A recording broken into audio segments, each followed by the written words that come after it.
madaxweynaha cusub ee Kenya ayaa sheegay in la dardar gelin doono sameynta guddiyada isku dhafka ah ee labada dal ee Soomaaliya iyo Kenya si kor loogu qaado ganacsiga qaadka iyo kalluunka.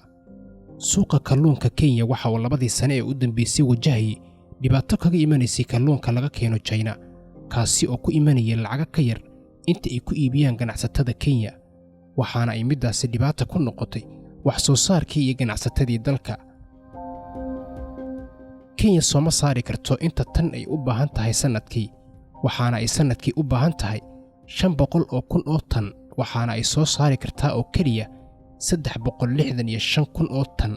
Si loo dhammaystiro baahida kalluun ee suuqa Kenya ka jirta, waxaa loo baahan yahay 135,000 oo tan oo dibadda laga keeno.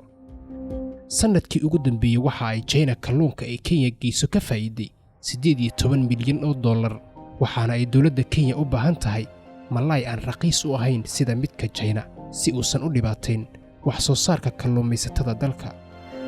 Haddii aanu nimaano Soomaaliya, dhammaadkii sanadkii 2018 ayay ahayd markii dawladdii Farmaajo ay shatiye kalluumaysi siisay China Overseas Fisheries Association oo matasha 150 shirkadood si ay uga kalluumaystaan biyaha Soomaaliya.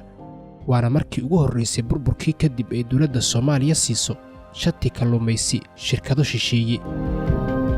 Soomaaliya waxa in badan la dhibaatoonaysa kalluumaysiga sharci darrada ah, waana wax markasta ka dhaca biyaha Soomaaliya tan iyo 1991 oo ahayd markii ay burburtay dawladdii dhexe ee Soomaaliya.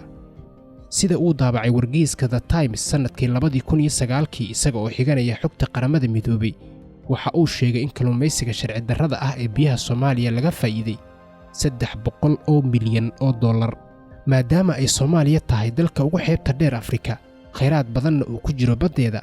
sidee ayay uga faa'iideysan kartaa baahida kalluun ee ka jirta Kenya oo daris la ah?